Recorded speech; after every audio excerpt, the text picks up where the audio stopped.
My name is Cameron, and I'm a designer here at Apple on the Human Interface team. Today, I'm excited to tell you about how you can design shortcuts for Spotlight in iOS 17. Built into iOS, Spotlight is a search utility that makes it easy to start any search. And now, when people search for apps, their shortcuts appear next to them in the top hit. In iOS 17, we've created new shortcuts for many of our apps, and today I'll explain how you can design shortcuts for your own apps. But first, let's take a look at what's new. When someone launches Spotlight, if your app is suggested, your app shortcut can be suggested too. And when someone searches directly for an app shortcut, it will come to life in a colorful top hit. And on iPad, the widescreen shows up to 5 of your app shortcuts in the top hit. But it doesn't stop at search. Your app shortcuts also appear inside of the Shortcuts app, where people can explore, remix, and add shortcuts directly to their home screens. Now that you've seen some of what's new for app shortcuts in iOS 17, let's talk about how to make a great shortcut for Spotlight. We'll start with how to come up with a good idea for a shortcut, then discuss how to create your shortcut's visual appearance and behavior, before finishing off with some quick tips about how to make your shortcuts discoverable in search. Now, let's start with ideation.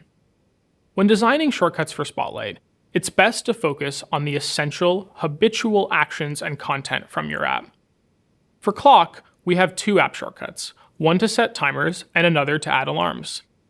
We could have included an Add City to World Clock shortcut, but we didn't because that functionality is less habitual and more complicated. Don't feel compelled to fill up all of the spaces. It's fine to have just 1 or 2 shortcuts.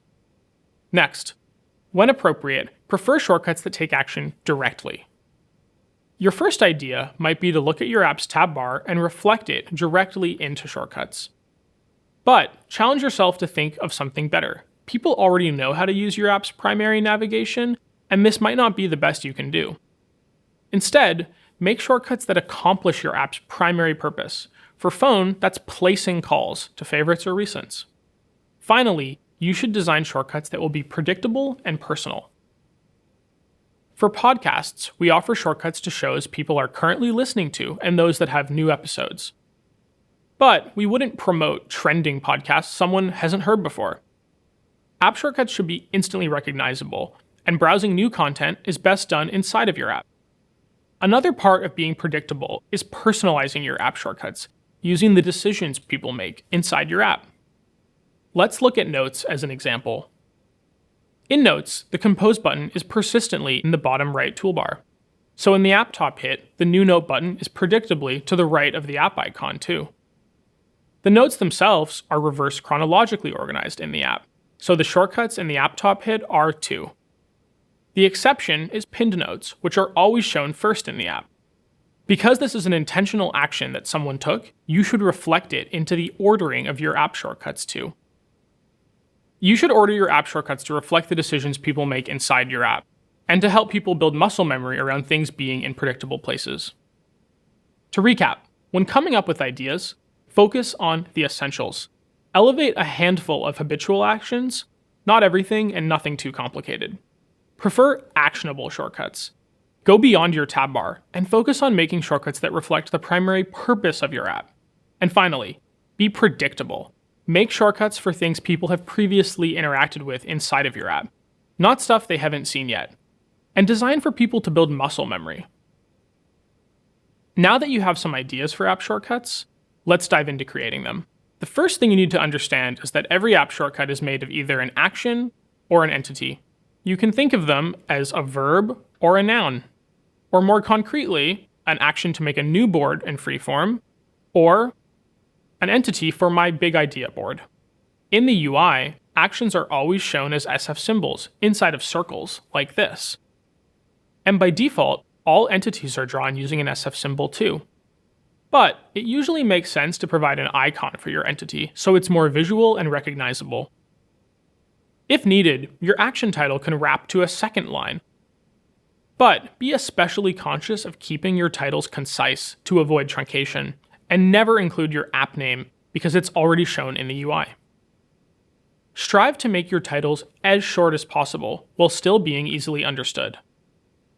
Because app shortcuts icons are small, it's important to make them as recognizable as possible. When drawing icons for entities, pay attention to ensure the shape of your shortcuts match the corresponding shapes of those concepts inside your app. Because reminders lists are circles in the app, so are their app shortcuts. And because photos albums are always square in the app, so are their app shortcuts. And think beyond the shape. Because the favorites cover integrates a small heart in the corner, we carry that element over into the shortcut icon too.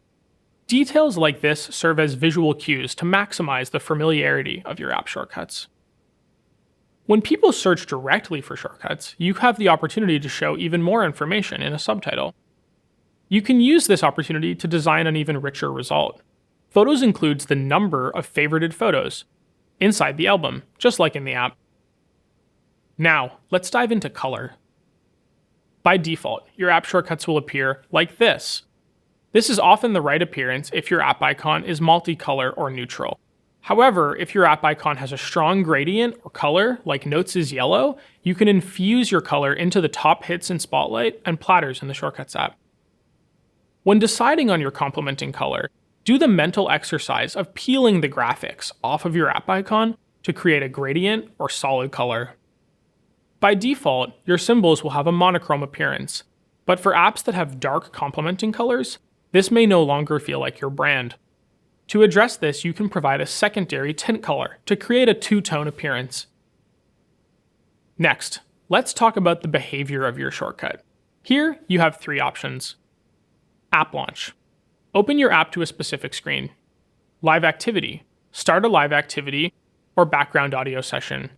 Or a snippet, which can ask a question or show a small piece of information in a compact form. The simplest is for your app shortcut to launch your app to the appropriate screen. This is easy to do and often the right choice. Next, you can start a live activity. This is a great option for simple actions that don't require further in-app attention, like placing a call or starting a timer. For guidance on designing live activities, see Mac and Chan's session, Design Dynamic Live Activities. Finally, you can choose to show a snippet to ask a simple question or show a custom response. But for more complex tasks, it's often better to open your app. After showing a snippet, you can optionally start a live activity or open your app too. For detailed guidance on designing with snippets, see these talks from previous years. To recap, when creating your app shortcuts, design icons for them that are visually representative of what's inside of your app.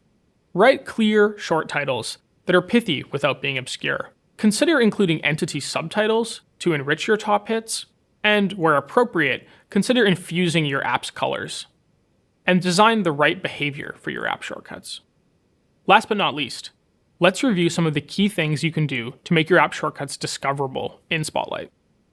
In Spotlight, people may search for your shortcuts in different ways. For example, someone might search File Scanner while looking for the Scan Document shortcut. You can support this by adding synonyms of your shortcut phrase. Your phrase is a natural language description of your app shortcut that includes your app name, and it's also what people can say to Siri to run your app shortcut. You should provide a handful of synonyms for your app shortcut phrase to make sure people can find your shortcut no matter how they search for it. If your app is known by multiple names, you should consider providing app name synonyms. For example, the music recognition app built into iOS provides the synonym Shazam. This helps people find your app shortcut even if they search for it by one of its other monikers. To recap, make your shortcuts discoverable in Spotlight by writing phrase synonyms that cover the different ways people might search for your functionality, and, if appropriate, by providing app name synonyms. Now we've reviewed how to ideate and create app shortcuts, and make them discoverable in Spotlight. Thanks for watching. We can't wait to see what app shortcuts you make in iOS 17.